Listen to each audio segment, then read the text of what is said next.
আসসালামু আলাইকুম, কেমন আছেন সবাই? সবাই জানতে চাচ্ছেন আমার দেশের বাড়ি কোথায় আর আমার অ্যাক্সিডেন্টটা কিভাবে হয়। এটা কি জন্মগতভাবে নাকি অ্যাক্সিডেন্ট? আসলে এটা জন্মগতভাবে না, এটা একটা অ্যাক্সিডেন্ট। আজকের এই ভিডিওতে আমি আপনাদেরকে সব কিছুই বলে দেব। ভিডিওটা অবশ্যই শেষ পর্যন্ত দেখবেন।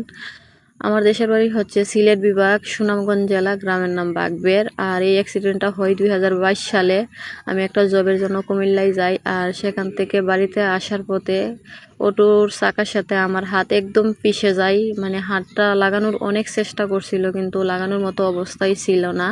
ঢাকা পঙ্গু হসপিটাল আমার অপারেশন করা হয়। তারপর আমাকে সুনামগঞ্জ ট্রান্সফার করা হয়। সুনামগঞ্জ সদরে আমি 4 মাস ছিলাম।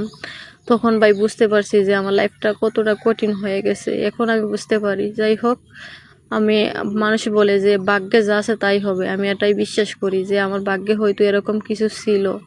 আর আপনারা অনেকে বলেন যে এই ফেসবুকে কেন আসছি। ভাই, ফেসবুকে কেউ পারতে আমি মনে করি যে আসে না, কারণ আমি এই অবস্থায় এখন ফেসবুকে আসছি। আমি কখনো ভাবি নাই যে আমি ফেসবুকে এসে এরকম কাজ করব, এরকম ভিডিও বানাবো। বিশ্বাস করেন ভাই, 60টা বছর আমি অনেক চেষ্টা করতেছি যে আমার একটা জব হয়ে যাক। অনেকের কাছে আমি অনেক আবেদন বিনোদন করতেছি যে আমার একটা জব প্লিজ চেষ্টা করেন দিয়ে দেওয়ার জন্য, কিন্তু কেউ আমার পাশে থাকেন না। বিশ্বাস করেন ভাই, আজকে আমি অনেক এই 60টা বছর এতটা কষ্ট, এতটা স্ট্রাগল করতেছি।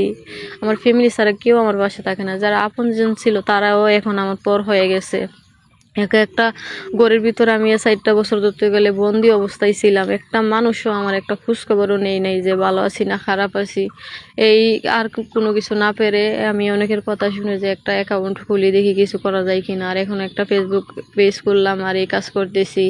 এখন আমার কথা হচ্ছে ভাই, আপনারা যে খারাপ কমেন্ট করেন, আপনারা কি একটাবার চিন্তা করেন যে আজকে যদি আপনার বোন বা আপনার মেয়ে হতো আর এরকম অবস্থায়, বা আপনি নিজেই হতেন এরকম অবস্থায় পড়তেন, আপনি কি করতেন? একটা ঘরের ভিতর বন্দি অবস্থায় কতদিন আপনি এরকম থাকতেন? একটা মানুষের সামনে গেলে লজ্জাবোধ হয় যে একটা হাত নাই, কিভাবে হলো। মানুষ এটা চিন্তা করে না। যে বলতেছেন তার চাইতে যারে বলতেছেন সে তো ভীষণ কষ্ট পাচ্ছে। আমি জানি ভাই আমি কতটা কষ্ট পাচ্ছি। হয়তো আমার কথাগুলো আপনারা আমি জানি না, আমি আপনাদেরকে বোঝাতে পারতেছি না কি না, কিন্তু বিশ্বাস করেন ভাই, সত্যি আমি কথাগুলো মন থেকে বলতেছি প্রত্যেকটা কথা।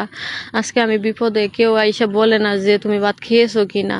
আমার নিজের সব কিছু নিজেকেই করতে হয়। এই যে দেখেন একটা সেলাই কাজ, আমি নিজের কাজগুলো নিজেই করি, অথবা অন্য কেউ অর্ডার দিয়ে গেলে সেই কাজগুলো নিজেই করি। আমি তো চাই যে আমি কাজ করে খাবো, কারোর কাছে হাত পাতবো না, নিজে একটা কিছু করব। সেই জন্য ভাই এত কিছু, একটা খারাপ কমেন্ট একটা মেয়েকে বা একটা মানুষকে করার আগে নিজে আগে ওই জায়গায় গিয়ে দেখেন। আমার জায়গায় একবার আপনি নিজেকে বসান, তখন বুঝবেন দুনিয়াটা আসলে কত কষ্টকর, আপনজন আসলে কত কত প্রয়োজন লাইফে। আমি এই অবস্থায় না পড়লে ভাই আমি কখনো বুঝতাম না। আমার এই অবস্থার মধ্যে দিয়ে আমি কত কিছু যে কত কিছু করতেছি আমি ভাই বুঝতেছি। আমি কখনো চাইনি। আমি এখনো বলি আমার যদি একটা জব হয়ে যায় আমি চেষ্টা করবো আমি যেন এই অনলাইন জগৎ থেকে ছেড়ে যেতে পারি। আপনারা সবাই আমার জন্য দোয়া করবেন যেন আল্লাহ আমাকে একটা ব্যবস্থা করে দিই, আর আমি যেন খুব তাড়াতাড়ি একটা ভালো কিছু করতে পারি। আর আমার কথাই যদি কেউ বিন্দু পরিমাণ কষ্ট পেয়ে থাকেন, সবার কাছে আমি ক্ষমা চাইতেছি।